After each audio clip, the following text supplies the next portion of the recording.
6, we'll find the youngster, the 22-year-old from Rice Lake, Wisconsin, Kenny Bednarek. Another guy better at 200. He's number 2 at 200 this year, but running well enough to be a factor in the 100. He has a circuitous route to the Olympic trials. He was a junior college star. He can run a very good 400 as well. You know, a lot of sprinters hate that.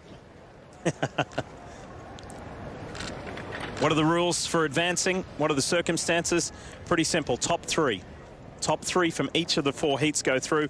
By the way, semis and the final are tomorrow night right here at Hayward. You'll see it on NBC Sports.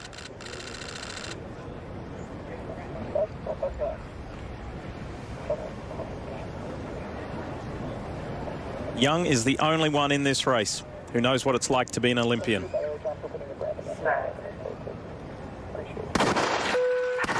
Oh, they're called back. Starter not happy. And you heard that tone that we heard yesterday. That tone sounds in the starter's ear if the computerized starting system has determined that somebody has reacted faster than 0.1 of a second. That's the threshold. So let's see if we see any movement anywhere here. I didn't see anything. Me neither. Okay. So I think we're looking at a green flag. Yeah, when there's a green card, I should say, telling everybody, okay, just reset. This may be something as small, Lee, sometimes as somebody flinching a little bit just before the gun, and that's enough to trigger that tone. So what the starter will do is, and see, that's a veteran move, see? Take your time, walk back. They can't run the race without you, right? So take your time and walk back. The starter will warn everybody. Gentlemen, come up and at the set command, hold steady. It's Isaiah Young taking his time. The 31-year-old from Junction City, Kansas. The 2013 U.S. 100-meter champ. He's like, yeah, I'll get there. I'll get there when I'm ready. But that's what you're supposed to do. The younger kids don't know this. The older guys, like Young, know they are not going to shoot the gun until everybody is in their blocks. So even if I'm the last one, that's okay. Take your time. Kenny Bednarek didn't look too pleased with something. Arms were out, saying, what was that all about? Well, see, he's 22. He's like, hey, let's get the race going. Younger guys have a different energy. There's Kenny. Easy to identify with that headband. All right, let's take 2. Here we go. Who gets the jump? Bednarek was pretty good right in the middle. He most certainly is. Isaiah Young on the inside. And here comes Bednarek. Bednarek. It looked like Cravon Gillespie had it, but Bednarek comes on right at the very end. And look at the 200-meter guy saying, hey, this isn't even my good event. And we looked really good.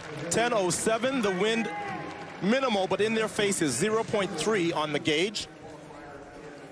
And these two are safely through. Young and Bednarek. Bednarek got the win. Young is over here on the right of your screen. He got a nice start. So too did Cravon Gillespie. And with that lead that he built, he just had to hang on. Don't do anything else. You have the lead, maintain what you have. Gillespie up for 3rd in 10:20. I don't know how pleased his coach John Smith will be with a 10:20 opening round. I would expect him to be running a little faster, but the most important thing is your top 3, you're on to the semifinal round. It was pretty tight, actually, between Gillespie and Charleston over that 3rd and final qualifying spot. So Bednarek, Young, and Gillespie, they go through to the semis tomorrow night. Lewis? All right, he's examining those times really close to see how he looked. How did you feel coming up the last 20 meters of the race? Oh, I felt fine. I felt very good. I just had to be patient with my race and my start. And, you know, it was easy, smooth 10-0 right there. All right, good stuff. We'll see you in the next round. Yeah, thank you. Okay. Every jump and every throw available to you online on NBCOlympics.com and the NBC Sports app. That's an update from the pole vault. Now back to Lee. Let's keep rolling, Paul, with the men's 100-meter heats. And let's go to heat number 2. Top 3, the magic number. You got to be in there not to have to rely on your time. That's the automatic qualification if you're in the top 3. Somebody who knows what it's like to be in the top 3 so many times in his career is the veteran. At the age of 39, he wants to go around one more time so his son can see him at the Olympic Games. It's Justin Gatlin. He was the Olympic 100-meter champion back in 2004. Since then, he has had an amazing career, including his last world title, which was in 2017. You'll remember that was Usain Bolt's last appearance on a 100-meter stage, and he got the better of him. So how about coming to the trials, being the fastest man in the world in 2021? That's the story for Trayvon Bromell. Not only is he the fastest man in the world, but he has had to come back from what seemed the brink. 2015 World Championship bronze, and he looked like the future of American sprinting. He won the world indoor 60-meter title the year after, and then Rio was a disaster. Injured, he then had 2 heel surgeries and did not race between June 2017 and 2019. Lots of folks thought he was done for, but then this year, 977 to become the 7th fastest all-time.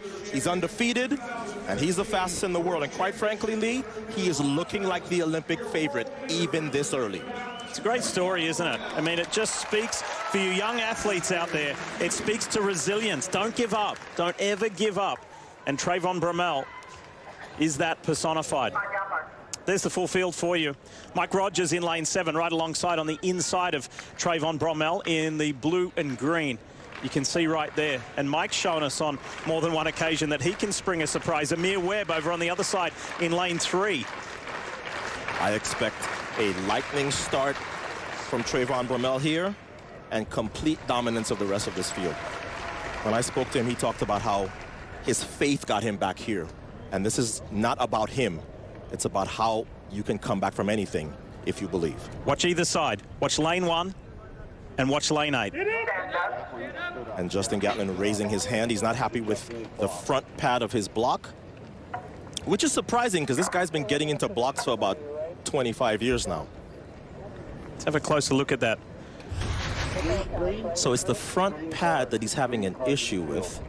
Yeah, he didn't seem comfortable there, so he immediately raised his hand and let the starter know he's not ready to go. Starter calls the field up.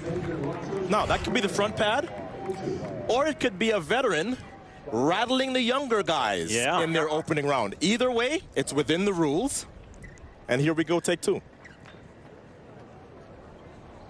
Would he adjust it? Surely not. I didn't see him adjust anything. Would he move it back 1 slot? No. This guy's probably had this, he's had this block setting since he was running AAU. This guy's 40 next year, you know.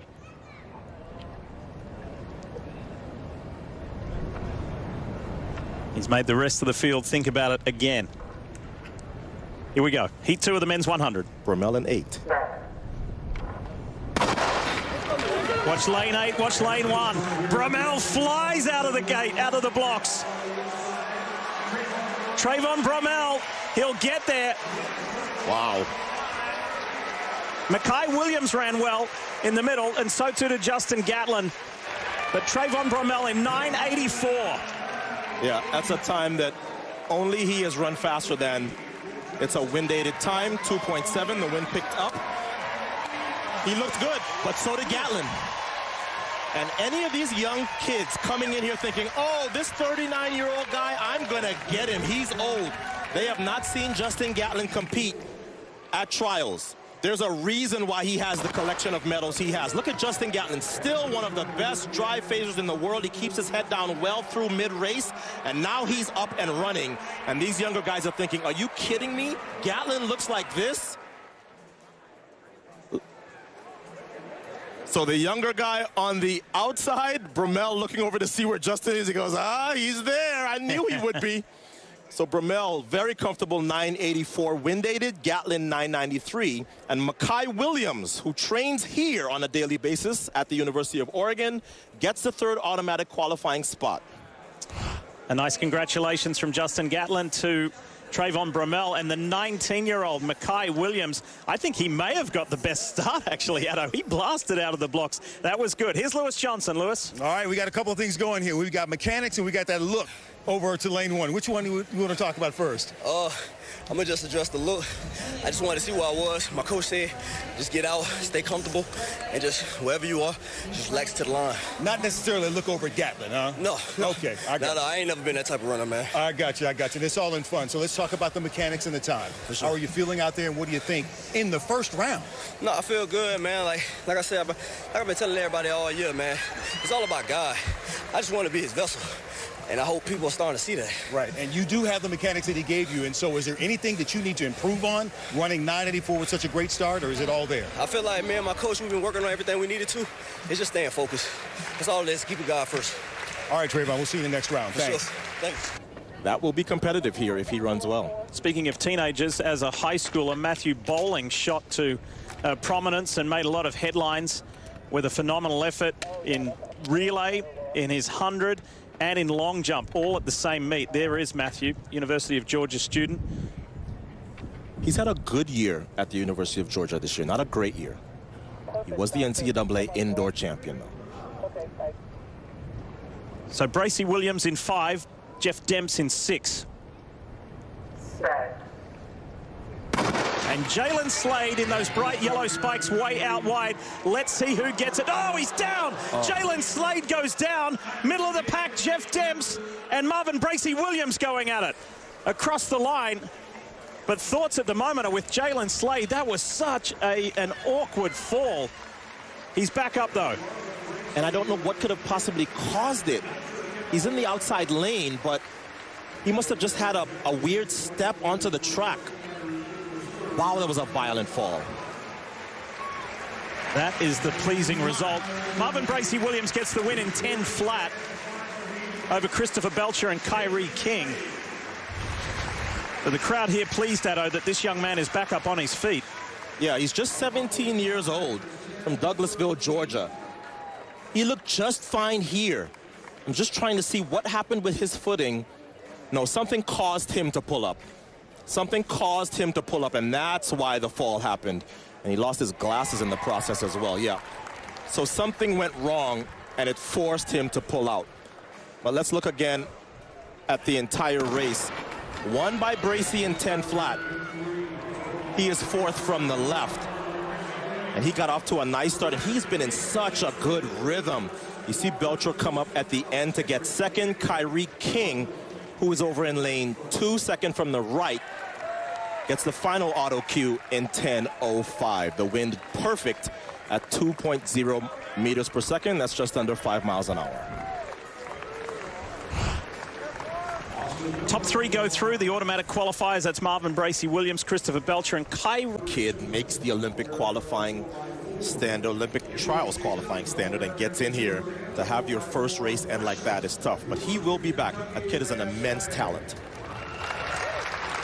So it leaves us with the 4th and final heat of the men's 100 meters, and here is the 200-meter world champ and one of the stars of the show, Noah Lyles. Noah Lyles has been having his typical year in the 200 meters, but 25 Americans have run faster than him in this event, an event in which his personal best is 9:86. So people like Ronnie Baker, who will start in lane 3, are going to be trying to get to the line ahead of him. Ronnie Baker, number 5 among Americans this year. He's had a couple of wonderful performances here over the past handful of years, particularly at the Prefontaine Classic, where he has won the 100 meters. Now, if you take a look a little further out in lane 6, Fred Curley, and you're thinking, Fred Curley in the 100? Normally we see Fred star in the 400. He's decided to pare it back to focus on 100, 200. Well, he's had a phenomenal 100-meter year. Only 3 Americans have run faster than the guy on your screen right now. But Noah Lyles, a lot of questions that I have about his 100-meter readiness will be answered right here. He's been quite open about saying, look, I'm fine with my year. It's going to plan. This is the moment of definition. We'll see. Lyles in 2. Ronnie Baker gets out of the blocks way more efficient. This is where Noah starts to wind up. Is he too far back? Ronnie Baker wins this heat and wins it convincingly in a 9:88 over Noah Lyles. That's just off of Ronnie Baker's all-time best of 987, but Noah Lyles looked good as well. He closed very well, despite not being off to a great early start. Looks like Fred Curley actually got Noah You're right. on the line. How about a personal... Actually, no, that's his second fastest time ever for Curley. So there is Noah Lyles on the right, and Baker, who would eventually win, third from the right. Baker got away from everyone else. Lyles starts to close, and Fred Curley started to close as well, and he would get to the line second. So that's your first three across the line: Baker, Curley, and Noah Lyles. So let's look inside this race with some intel data. We know that the winner was in lane 3. And there is the speed, 25 miles an hour for Baker. It took Noah Lyles a little longer to get going, but you see at 60 meters, there is Lyles equal to Baker's top end speed. And he held that, and that got him to the line just behind Fred Curley in third. Fred Curley beat Justin Gatlin at a meet in the Czech Republic last month, and that was at a 9.96. He ran a 9.93 just then, so decision justified in your opinion? Hey, 9.93, quote-unquote quarter miler in the first round. Looks very good. Looks really good. Not quite as good as Ronnie Baker, though, Lewis. Looking very good, and he's also looking at all the data we're showing them. What do you think when you see your top end speed was at 25.8 miles per hour? Yeah, I mean, it's really surprising. It's the first time I've gotten to see some of that data, so it's really cool. I mean, I PR'd today. Well, I think I'd actually know 1.1 seconds, 0.1 really seconds. Close, yeah. Really close. So I think if I ran through the line, I would have been definitely happy PR. So. Okay, so that's a little minor thing here in this first round. How do you hope to piece these rounds together to make your first Olympic team? The first one's always just getting the rust off, man, getting the nerves out. So that's what I did today. You know, I had a little stumble in the beginning of the run, but other than that, man, it's great. So just keep on moving, strive in advance. All right, we'll see you in the next round. And by the way, we're going to talk about these shoes at some point as you walk away, Ronnie. Good luck in the next round, okay? All right, thank you. So the key qualifiers in the men's 100 meters. Remember, semi-finals and final tomorrow night. You'll see it here on NBC Sports. Trayvon Bromell